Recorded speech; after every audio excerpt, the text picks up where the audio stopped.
Have you ever walked into a room, looked around the table and thought, do I really deserve to be here? And then that little voice shows up like a monster under the bed, whispering every insecurity you have ever had.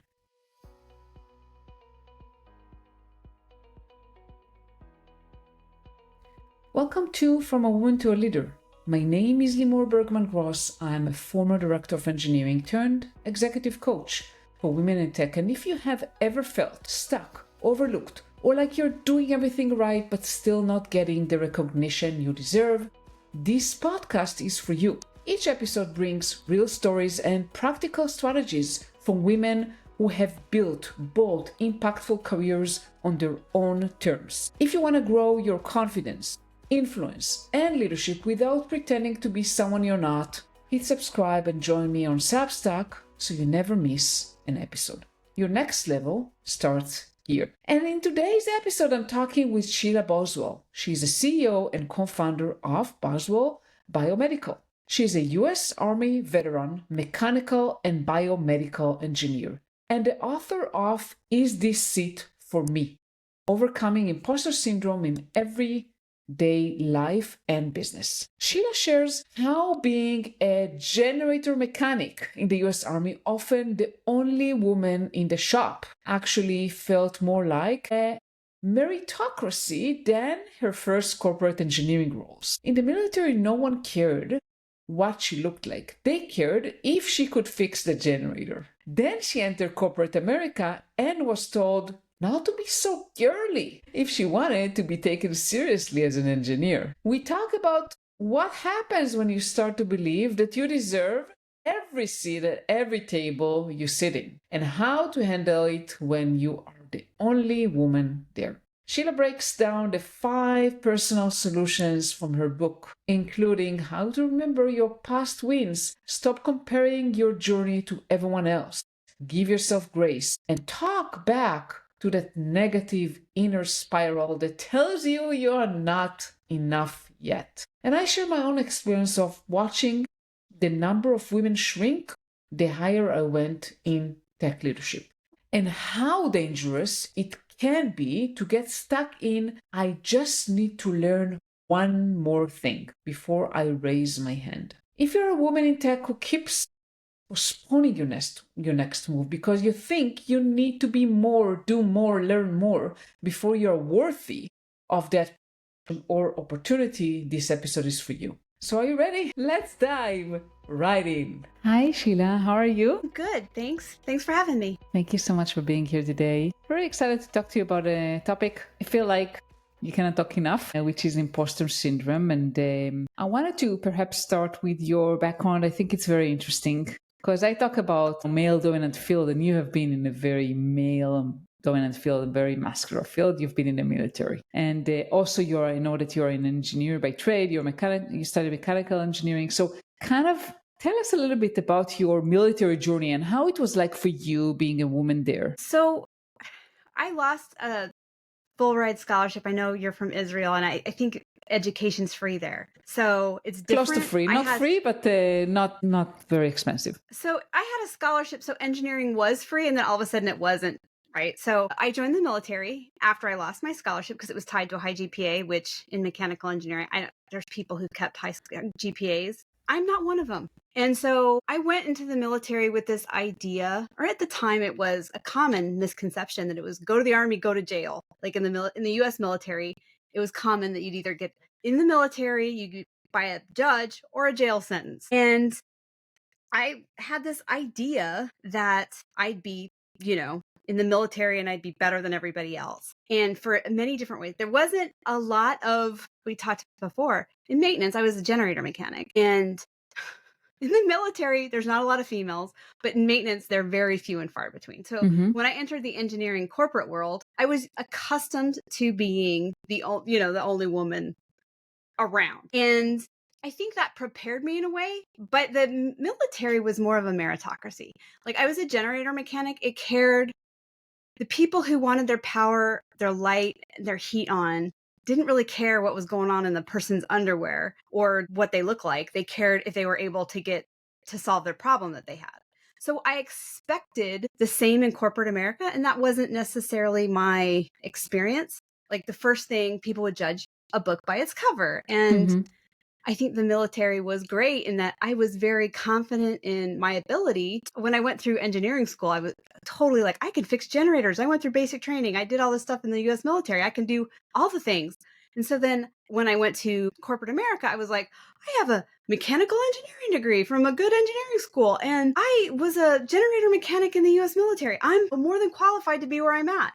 But it was that whole being comfortable in my own skin. I think Bethany, it's not Bethany, but Bowers is her last name, was talking about how like being comfortable in your own skin made a huge impact on how I felt. Like people could come at me. It didn't have the same, I didn't think at the time it had the same meaning and inflection. I was able to be like, nope, I deserve to be here. And I'm the perfect one for the job, whatever that job might be. So I'm hearing from you, actually, the military was, you didn't feel like, although there are very few men, you felt like you were treated based on your skills and your ability to solve problems and to fix generators, not so much by your gender. Well, how do I put this? Limor, it was the majority of people that I dealt with cared more about that. There was people who were like, she's put in charge of the shop because people want to have sex with her. And I'm like, I don't know if people want to have sex with me, but probably that's the case or whatever. But I also know all the things that need to be known. And there were people who did that, but the majority of the people, that wasn't my experience. Okay, good to hear that with majority it wasn't. And you currently kind of said that corporate actually was more biased. That's kind of what I heard from you, that kind of had to justify why you're good enough. Absolutely. Well, yes. And the expectation was that I was actually told not to be so quote unquote girly. I don't like to say girly because we're talking about women, right? Grown women who pay bills and pay taxes and all the things, but not to be so girly to be taken seriously as an engineer. And I was like, well, I was confident in my ability as an engineer, as I got good grades. I came from the US Army. What are you talking about? Those aren't necessarily quote unquote girly pursuits. And I had never experienced that, but that was my first corporate job. And it only got worse from there. This idea that like cleaning out your garage and you want to label things, people can be labeled in the same way and put in a nice tight little box. So how do you think they labeled you? I think that there's a common thing that I think it's true across the board, but dads take their boys out to look at cars and are good at wrenching and say, grab me this type, all the different types of tools, right? Or what, and they know them and they know how things work and they fix them. But little girls are taught different things like how to be a princess, how to be quiet, how to be, I don't know, girly traits that we're taught, whether it's overt or subliminal, we're taught different things. And I think that I'm older, so it was in the 90s, but I remember being taught or told I was expected to take or allowed to take home economics in high school, but it was like a thing for me to take shop class. And I took both, but I didn't, you know what I mean? It wasn't a choice that was presented. It was, you will do. And I think that was black and white, but I think that there's a lot of subliminal messaging. And it's not just me feeling that way. I think corporate America was full of this idea that, and it still is, very little has been done to change. If those preconceptions didn't exist, I know the statistic because I've been dealing with it this morning. 2% of venture capital investment goes to women-run companies and the rest goes to male-run companies. So how are we going to get women leaders if we're not investing in women-led companies as a group of people? So it's very different perception and of traits. Like if a woman shows the same traits as a man, they're labeled differently. Bossy versus leadership potential and things like that. So how did you face that? I don't know that I would have faced it the same had I not been in the military first. I think there's a reason as I progressed in my engineering career, there was less and less women. Fewer, I don't know how you work, but I never had a woman boss. It was very similar to my experience. The more I grew, I saw less women at the top. So very similar to your experience, actually. So Kate Mansker, she tells a story in the book, but she talks about getting breast milk through TSA. And that was the first time she felt imposter syndrome.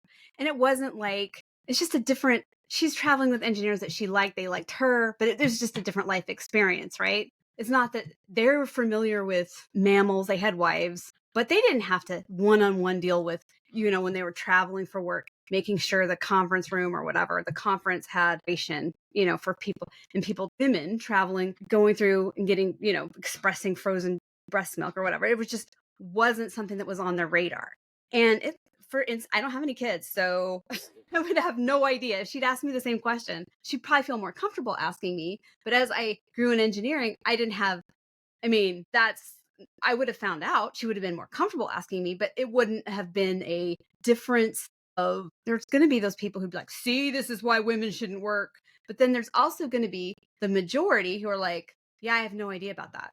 And I think that's just not their life experience, and not to let it form a chip on your shoulder. So yeah, I think that it affected me in that I knew who I was, and I knew that my book is called Is This Seat for Me? And I'm talking about having a seat at the table. I knew I belonged at every table I sat at, but I started to question whether the people, or some people, deserve to sit at a table with me. If they they didn't go through the same regimen. And a lot of your guests have been people who started their own business, and they came through different paths to do that. But one of the things I've noticed is when I was in corporate America, I would be in a leadership role dealing with people, and I'm like, this person doesn't deserve to be here. And as much as people get thrown out for various reasons, people get promoted for different reasons, and it's not always that they add value, right? Yeah. It's this perceived idea of what something looks like. But for the women out there, you're saying like you knew that you had a seat at the table. So for women that are questioning themselves, because I know many women who does, do you have any tips or advice how they can gain the confidence that they do have a seat at the table, even though they are probably different than the other people there? In my book, Is This Seat for Me? Right, I talk about these 5 personal solutions and 2 cultural solutions. But the personal solutions are just the first one, and my heavy hitter has always been, remember your past experiences. You have to convince yourself that you belong where you are. And I think that that's a huge thing to sitting at any table. You deserve to sit at that table. And you have to convince yourself before you're going to convince everybody else at that table. And sometimes I refer to it as like this monster under your bed that whispers in your ear. And every insecurity you've ever had is going to come up. But I deserve to be here, and this is why. And you have to convince yourself, who honestly has been, in my experience, the hardest person to convince. The second one is not to compare yourself to others. And that is so hard to do. Comparison is the enemy of confidence. I actually wrote a post about it not too long ago. Because I totally agree with that. So I had a client that was kind of inspired me to write this post. She kept comparing herself. I definitely think that you should not compare yourself to others, because I believe that every person is different. It doesn't matter gender even. Everyone is different. Everyone brings something else to the table, and you're always going to be better than others in some things. And maybe others will be better than you in some things. And I noticed, I wonder, Sheila, if that was your experience as well, or the women in your book, that when we compare, the problem is we compare only the things that maybe someone else is better than us. But we don't look at the other side of it. How are we better? Or what do we bring? I think that's a natural human instinct to minimize what you bring to the table. Oh, here I am with the table analogy again. But I'm not a waitress. I don't know if you are. But like what you have to offer. Yeah. And I think that it's easy to minimize that. And I do think that's a natural instinct. And on top of everything you just said, which I agree with, Limor, 100%, is you don't know the journey. If they're on the same journey as you, you don't know where on that journey they are. If they're just starting out, they're going to be on a different place. If you're just starting out, you're in a different place than somebody who's finishing up. No one's going to compare your free throw shot to Michael Jordan slam dunking. It's just not I can't believe I'm using a sports ball analogy, but you know what I'm saying? Like it's ridiculous to make that comparison, and it's hard to not do it. At the same time, it's human nature to look to the left and right of you and see where you fit and see what contributions you can make. And I think as women, we're terrible at always minimizing, because we've been taught to do that, right? Like how possibly could, and then finish that statement, fill in blank here. But I remember as I progressed in my career, now that I'm in my upper 40s, I'm like, I have a different outlook than I did when I was in my early 20s. And I think I wish I could tell myself then what I know now, right? Like Don't compare yourself to others. Yeah, it's fine. Remember why you belong here and that'll help you figure out what you need to do next. Maybe education, whatever that strategic move needs to be. But if you don't belong at that table, what do you need to do to get to a seat at that table? And do you really need the things that you think you do? Yeah. By the way, this sentence, Sheila, is important. Do you really need to learn the things you think you do? Because many women feel like, I just need to learn X, Y, Z. I just need to do. And it's never going to be enough. It's never going to be, oh, I always have something to improve, something to do, something to learn. And I want to encourage the women out there that you're enough the way you are. You probably have values to bring, and don't go to this endless, I guess, perfection route that you have to learn and do more and more and more to deserve to be there. I think I totally struggle with that because I'm a recovering perfectionist. But when I think about it logically, I'm like, I don't want to be perfect. I don't want my friends to be perfect. I like the flaws. I like the things. So me like approaching any position or do I want to be there? Does it make sense? And sometimes you don't want somebody who has all the education and every experience. You want the person you're going to have to travel with and be stuck at the airport with, the person you're going to want to see at the water cooler or the coffee maker. And that is a huge thing to understand. I don't know the role, but whatever, objectively, sometimes it's not a 4.0. Sometimes it's not this degree or an MBA. And I just remember something, Sheila, from a client I talked to today. She was offered to. I actually had several clients that they were offered some kind of public speaking opportunity, whether it's in a conference or some client meetings or whatever. And they felt very uncomfortable with it. They felt, oh, I've never done that. What if I fail? And I encouraged them actually to say yes and go for it, because I really believe that only when we put ourselves in a place of discomfort, we actually learn and grow. So kind of, in a way, you have to be uncomfortable to a certain degree. I agree with everything you're just saying. Well, first of all, my comfort zone is a dot to me now. Like it's way off in the distance. But I remember I love being a technical expert, and if somebody asked me about materials, I was all about it. But that was a comfortable space to me. But oh my gosh, I have learned so much and grown as a person since I let that go. And I think it's hard to understand or apply that to other things. But I do think. So what else do you have in your book? Is this it for me? What other tips can you share with women that are maybe doubting themselves, that are suffering from this imposter syndrome? Well, so I got to 2 of the 5, but the third one is just give yourself grace. Like it's so hard to, again, with the perfection, it's so hard to be like, okay, you're not perfect. I'm not ready to be placed under glass and be like, this is a perfect specimen of whatever I should be.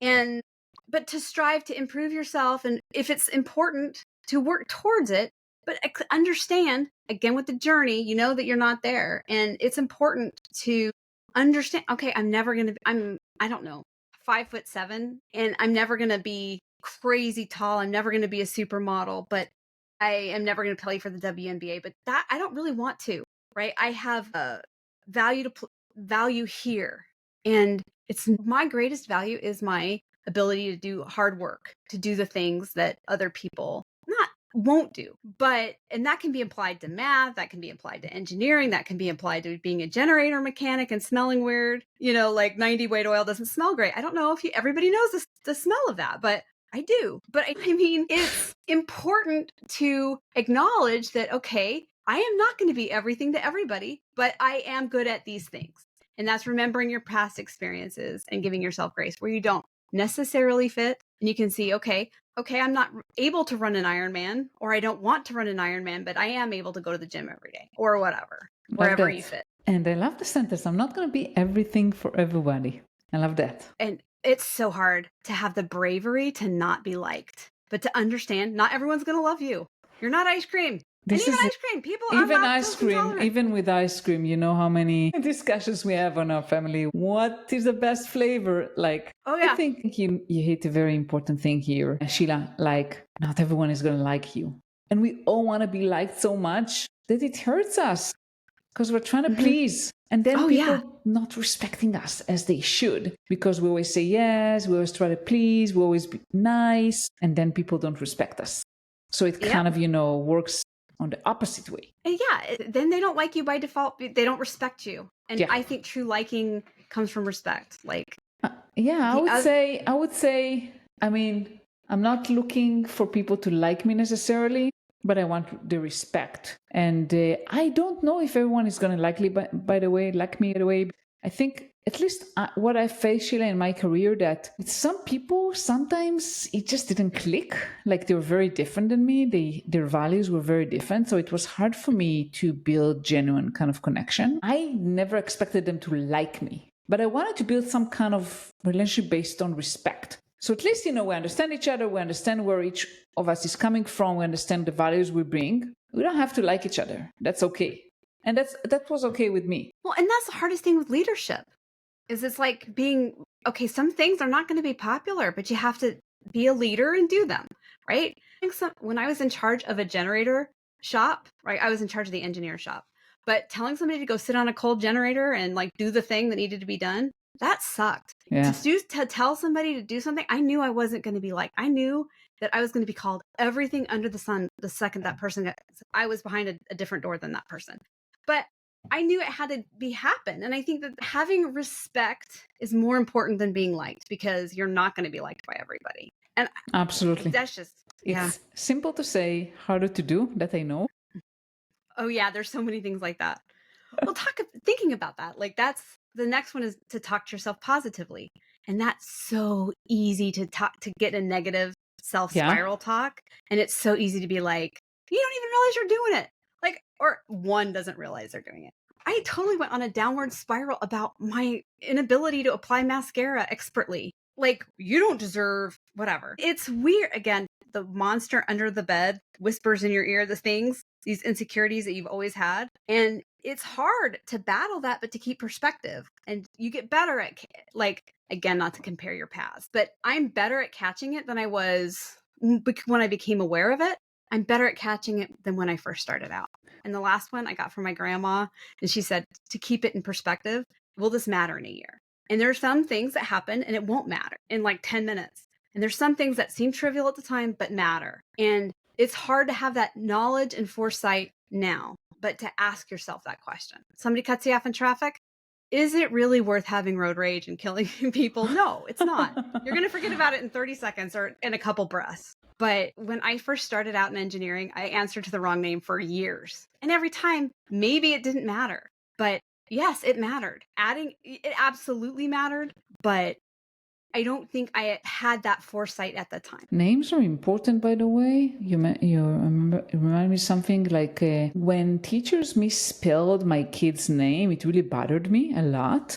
And I remember my daughter had a teacher that kept kind of making a spelling error on her name, and I kept kind of correcting her, and it bothered me a lot, because for me, the name is so important. Name is, and so when you mentioned that, I kind of remember that names are important. They are important. Oh my gosh, I know that it's a Nigerian name that was hard to say, but I don't even remember who it is, but she goes home to her mother and she talks about, well, can I go by this? Because they say this is hard to say. Well, if they can say Tchaikovsky, they can say your name. And for me, it was Solzhenitsyn, right?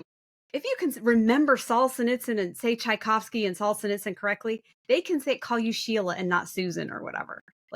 That's ridiculous. And it is important. And I'm so proud of you for sticking up for your kids, because you're saying that's important. Yeah. By the way, the result was she kept making the spelling error, but I felt this is something that is important to me. And actually, my daughter also, now she's an adult, and she's like, I don't like it when people misspell my name. It's important for me. This is how my name should be written. And she keeps correcting also her professors in the university sometimes. And I'm proud of her, because this is part of your identity, and it has a meaning. It's important. Yeah. And I think that when you respect yourself, when you know what is important for you, regardless of name or something else, people will respect you as well. I agree. I agree with that. So what else do you want to leave our audience with in the few minutes we have left? So the main thing I want to say in the book, I talk about that. But the main thing with the book is just you're not alone. It's so easy to think you're the only one who feels this way, the only one, and just no. When I first found out about imposter syndrome, it's not like whenever I first put the name to it, I'm not going to say when I first had it, because I had it as a teenager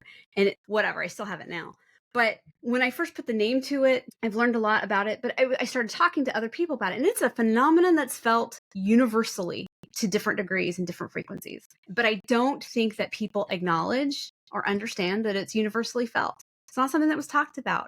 Peter Smith, who's a male nurse, talks about like a thing I never even thought about it. He had the yoga mat to me. It's not lit next to me. It's not like we became friends because of this book. It was because we talked. And it's just a thing that people don't talk about, but it happens to everybody. So you're not alone. Wow, I love that.